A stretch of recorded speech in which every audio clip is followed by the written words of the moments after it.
वारंवार हा राज्य महामार्ग कोण म्हणतो देणार नाही, घेतल्याशिवाय राहणार नाही, कोण म्हणतो देणार नाही, घेतल्याशिवाय राहणार नाही. माजून अधिकाऱ्यांचं करायचं काय, खाली मुंडकं वर पाय, माजून अधिकाऱ्यांचं करायचं काय. खाली मुंडकं वर पाय. वारंवार पासून स्थानिक लोकप्रतिनिधींच्या मदतीने वेगवेगळ्या प्रतिनिधी आणि आशाताई संतुलांच्या सोबतीने माननीय चंद्रकांत दादांच्या हस्ते या ठिकाणी बजेटमध्ये 25 कोटी रुपये निधी या शेतकऱ्यांच्या मागणीसाठी शासनाकडून मंजूर झाला. प्रस्ताव हा माननीय जिल्हाधिकारी कार्यालयात आत्तापर्यंत वेळेची दिरंगाई मंजुरी हिच्यामुळे गेले शेतकरी अनेक दिवस या प्रश्न पीडित आहे. यासोबत आजूबाजूची जी नागरी व्यवस्था आहे त्या नागरी व्यवस्थेला हा त्रास होतोय. रोजचा इथला ट्रॅफिकचा प्रश्न असेल, इथली जीवघेणी वाहतूक असेल, त्यामुळे स्थानिक शेतकऱ्यांना धुळीचा आणि या रहदारीचा वारंवार प्रश्न रोजचा अडचणीचा झाला आहे. यासाठी संबंधित शेतकऱ्यांनी या प्रशासकीय कार्यालयांमध्ये वारंवार हेल्पट घालून खेटा घालून या अधिकाऱ्यांनी ही गोष्ट वारंवार निदर्शनास आणली. गेल्या काही दिवसापूर्वी अनेक अपघाती रोजच्या रोज होत आहेत. याची जबाबदारी शासनाकडून घेतली तरी जे संबंधित अधिकारी त्यांची चालढकलपणा मगरुरी यामुळं आज आम्हाला या ठिकाणी रास्ता रोको करायची वेळ आलेली आहे. संबंधित कार्यालयाची दक्षता घ्यायची, त्यामुळे आजच्या आपल्या ऑफिसला आम्हाला सांगून द्यायचं आहे. काय खाली मुंडकं वर पाय, अरे प्रशासन करतोय काय, खाली मुंडकं वर पाय, अरे प्रशासन करतोय काय. खाली मुंडकं वर पाय, अधिकाऱ्यांचं करायचं काय, खाली मुंडकं वर पाय, बेजबाबदार अधिकाऱ्यांचं करायचं काय, खाली मुंडकं वर पाय. रस्त्याचा प्रश्न, सुटलाच पाहिजे, रस्त्याचा प्रश्न. सुटलाच पाहिजे. ए भाऊ हो, सोडा गाडीची. गाडी थांब. आम्ही काय आमच्याकडे बसतोय काय, सगळ्यांचा अडचण आहे, अजिबात जमणार नाही. तुम्ही पैसे काढून द्या. जबाबदार अधिकाऱ्यांचं करायचं काय. खाली मुंडकं वर पाय. आज जो आपण रस्ता रोको या ठिकाणी करतोय, हा रस्ता रोको महसूल आणि अष्टविनायक रोडवाल्यांच्या विरोधात आहे. सातत्यानं जुन्नर तालुका हे तालुक्याचं ठिकाण असल्यामुळं लोकांना त्या ठिकाणी जावं लागतं. सगळी कार्यालय त्या ठिकाणी आहेत, कोर्ट आहे, पंचायत समिती आहेत, सगळी शासकीय ऑफिसं त्या ठिकाणी आहेत. आणि आपण पाहतो की हा रस्ता कारखाना चालू झाल्यानंतर ट्रॅफिकला जो मोठा अडथळा निर्माण होतो, पुढे गेल्यानंतर थोडासा अरुंद रस्ता आहे. मला आवर्जून सांगावं लागेल की चंद्रकांत दादा स्वतः या ठिकाणी उतरले होते. त्यांनी 25 कोटी रुपये त्यावेळेस अधिवेशनामध्ये बजेटमध्ये टाकलेले आहेत, परंतु महसूल विभाग आणि अष्टविनायक रोडवाले रस्त्यावाले हे कुठली ठोस पाऊलं आतापर्यंत उचलत नाही. मला वाटतं कलेक्टर साहेबांनी याच्यावर 4 ते 5 वेळा मिटिंगा घेतल्या. त्यांनी अधिकाऱ्यांना त्याचं चुकीचं उत्तर देतात कलेक्टरांना. कलेक्टर साहेब सांगतायत की आम्ही 8 दिवसात पूर्ण करू, 10 दिवसात पूर्ण करू, आणि अधिकारी जैसे ते मिटिंग घेतल्यावर परत तीच उत्तरं देतात. आम्हाला बावनकुळे साहेबांनी संबंधित कलेक्टरला सांगितलं होतं की 100 दिवसाच्या कार्यक्रमात हा कार्यक्रम बसवा आणि हा पहिला रस्ता मेन मुख्य रस्ता आहे हा मोकळा करा. परंतु अजूनपर्यंत त्याची खऱ्या अर्थाने याला जबाबदार कोण असेल तर महसूलचे अधिकारी जबाबदार आहेत, या रस्त्याच्या अष्टविनायकचे अधिकारी जबाबदार आहेत. आणि यांनी जर ही जबाबदारी झटकून खरा जर ताण आज डिपार्टमेंट या ठिकाणी उभं आहे, डिपार्टमेंटला दर शनिवारी किंवा रोज जो ताण होतो या ठिकाणी आणि सगळे ट्रॅफिक या त्या लोकांना जे पर्यटन महाराष्ट्रातून येतात, जी लोक लग्नासाठी येतात, त्यांना खरं तर पर्याय त्या ठिकाणी रस्ता जायला मिळत नाही, कुठंतरी वेळेवर पोचत नाही. आणि आमचं एवढंच म्हणणं आहे, या इथला शाखा अभियंता तो शाखा अभियंताला मी 15 दिवस सांगतोय की थोड्या तडा मुरम त्या ठिकाणी टाका आणि रस्ता ज्यावेळेस होईल त्यावेळेस होऊ द्या, पण तुझी ट्रॅफिकची अडचण आहे, ही समस्या आहे, ती ताबडतोब व्हावा. ते सांगतात कॉन्ट्रॅक्टरला, कॉन्ट्रॅक्टर सांगतोय साहेबांना, ते गुप्ता साहेब कोण नवीन आलेत त्यांना तर अजून काही माहितीच नाही आहे रस्ता हा कुठला रस्ता आहे, काय रस्ता आहे. आणि म्हणून आज यांनी या ठिकाणी आज सगळ्यांचे फोन यायला लागले की आम्ही 2 दिवसात करून देतो, 4 दिवसात करून देतो. परंतु सर्वसामान्य माणसाला कोणी लग्नाला पोचत नाही, कुठल्या कार्यक्रमाला पोचत नाही, 2-2, 3-3 तास लहान मुलं त्या ठिकाणी अडकून राहतात.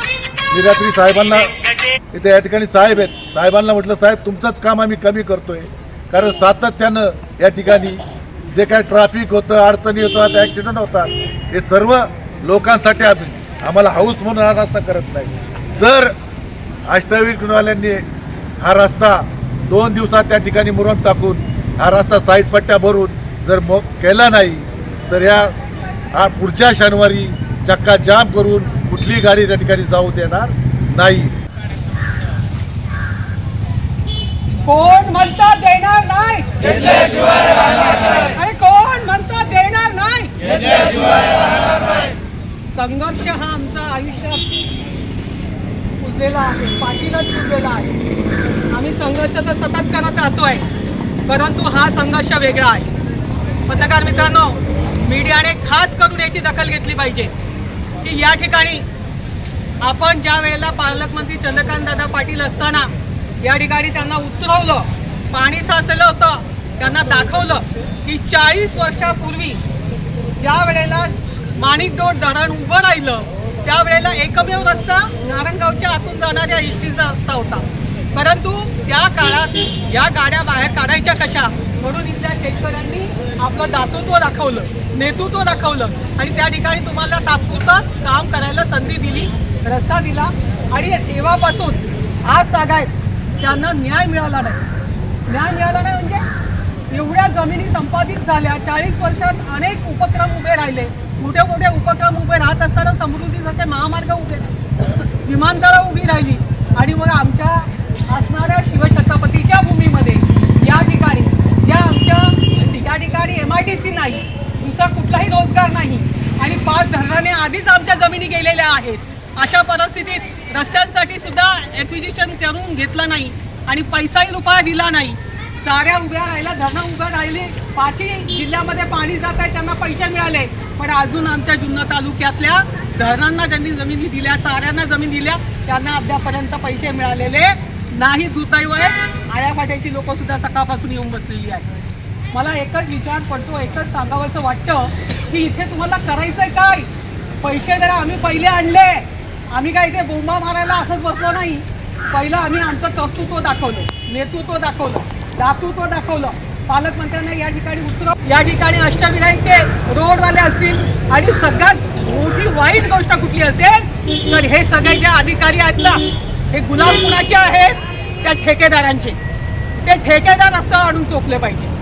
त्या ठेकेदारांना चोपल्याशिवाय आपण आता स्वस्त बसणार, कारण त्या ठेकेदारांनी बाजूला व्हायचं आणि खरोखरच जर ज्यांना लाज जबाबदारी असेल, आपण शिवछत्रपतीच्या भूमीत जन्माला आलेलो, ही जरा शरम असेल तर त्यांना फक्त सांगितलं होतं, इथल्या लोकांचं मागणं एकच होतं. मग संतोष नाना असेल, आशिष भाऊ असेल, सगळेच आम्ही त्यांच्या असतील, आमचे कोल्हे दादा असतील, सगळे कार्यकर्ते असतील, यांचं म्हणणं फक्त एवढं होतं की गाडी 2 वेळा 3 ॲक्सिडेंट झाले तिथे एका वर्षात.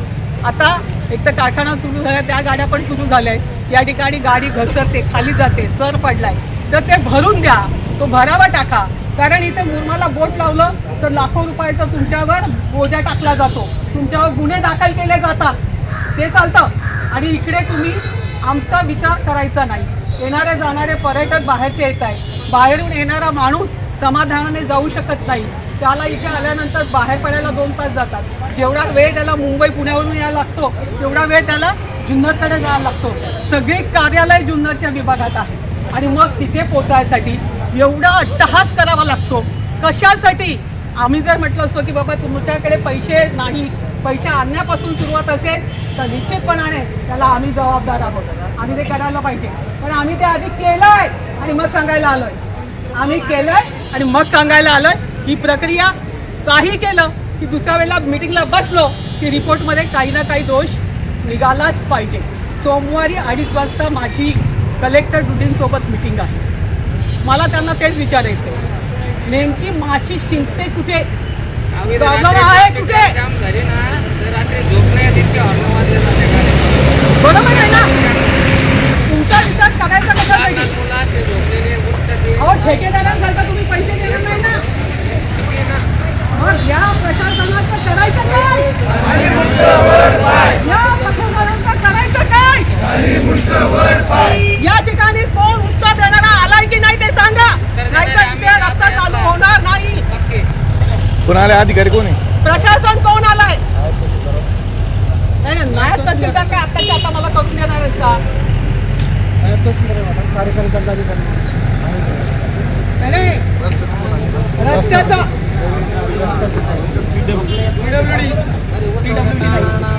अष्टविनायक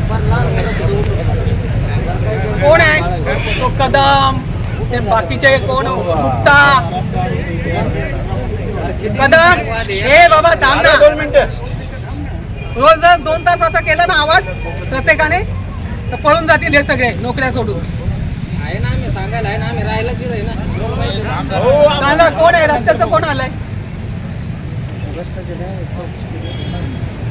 त्यांना बोलून घ्या ना मग नाही तर फोन फोन लावा ना त्यांना अहो तुम्ही जबाबदार व्यक्ती म्हणून आलात ना